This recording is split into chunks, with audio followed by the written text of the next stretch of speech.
Om Swastiastu. Kami dari kelompok 11 akan mempresentasikan langkah-langkah pengelolaan dimensi pencegahan. Terima kasih. Langkah-langkah pengelolaan dimensi pencegahan.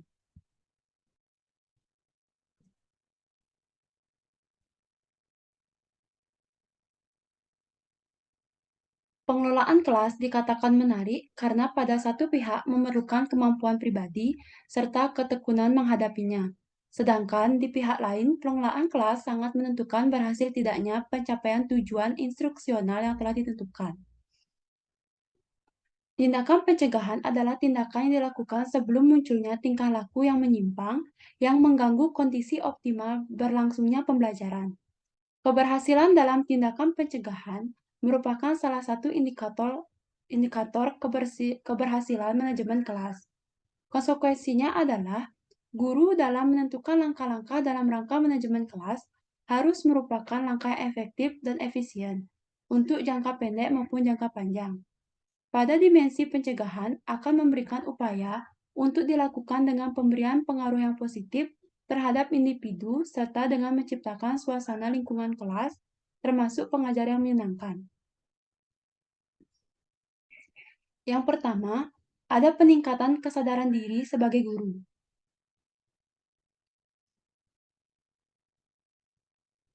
Langkah utama yang pertama kali dilaksanakan adalah peningkatan kesadaran diri sebagai guru.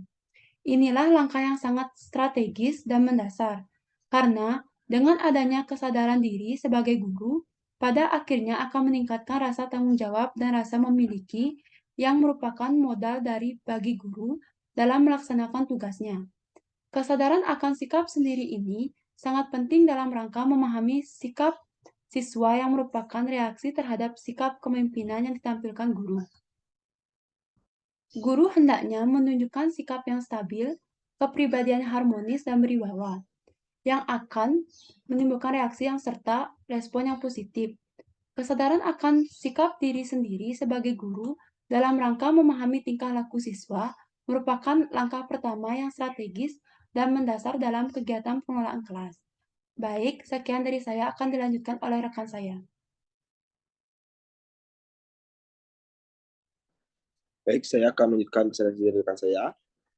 Untuk materi yang kedua yaitu peningkatan kesadaran siswa.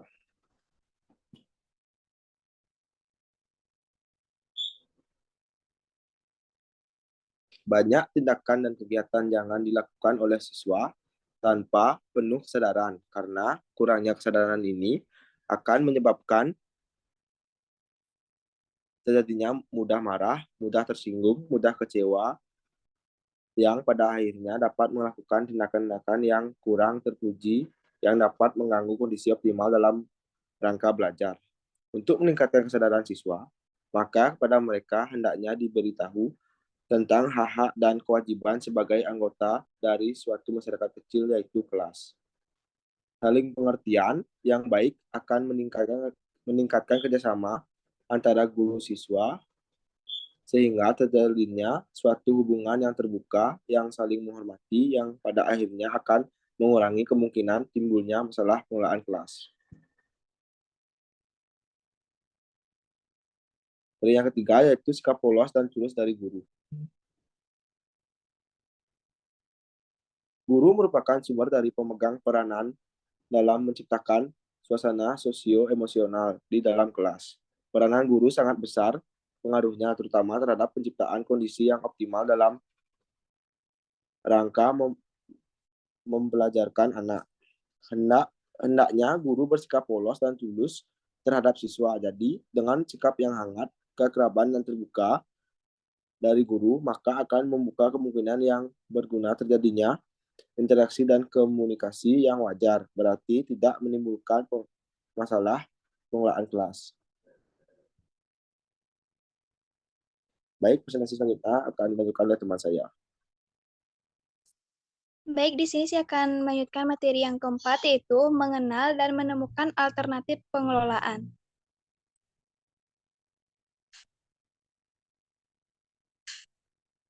Langkah keempat ini, menurut seorang guru, harus mengidentifikasi berbagai penyimpangan tingkah laku siswa yang sifatnya individual kelompok.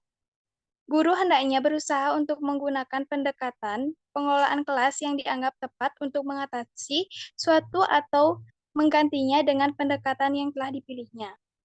Akhirnya, guru juga dituntut supaya mempelajari pengalaman orang lain yang gagal atau yang berhasil, sehingga dirinya memiliki alternatif yang bervariasi dalam berbagai problem pengelolaan. Baik, yang kelima yaitu ada membuat kontak sosial. Nah, langkah yang terakhir ini adalah masalah nilai dan masalah norma.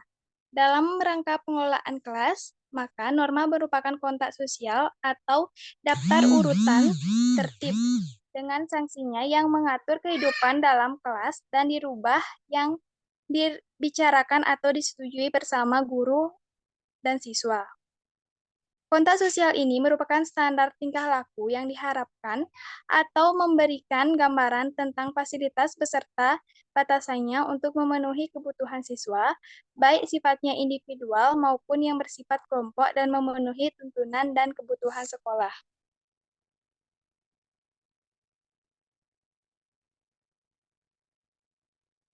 Dalam sekolah dewasa ini, aturan-aturan semacam ini biasanya munculnya dari atas, jadi sepihak tanpa ada persetujuan apalagi ditanyakan kepada siswa. Kebanyakan siswa-siswa yang ada menerima saja apa adanya dan tidak punya pilihan lain. Dengan demikian, siswa tidak merasa turut membuat serta memiliki peraturan sekolah yang ada. Kalau begitu, maka apalagi yang diharapkan kecuali menunggu masalah pengelolaan kelas yang akan muncul secara silih berganti. Baik, itu tadi materi yang dapat saya sampaikan. Waktu saya kembalikan ke moderator. Terima kasih. Baik, terima kasih pada rekan-rekan yang sudah menjelaskan materi tadi. Saya akan menjelaskan kesimpulan. Berdasarkan pemaparan materi di atas dapat disimpulkan bahwa tindakan pencegahan adalah tindakan yang dilakukan sebelum munculnya tingkah laku yang menyimpang, yang mengganggu kondisi optimal berlangsungnya pembelajaran. Pada dimensi pencegahan memberikan upaya untuk dilakukan dengan pemberian pengaruh yang positif terhadap individu, serta dengan menciptakan suasana lingkungan kelas, termasuk pengajaran yang menyenangkan.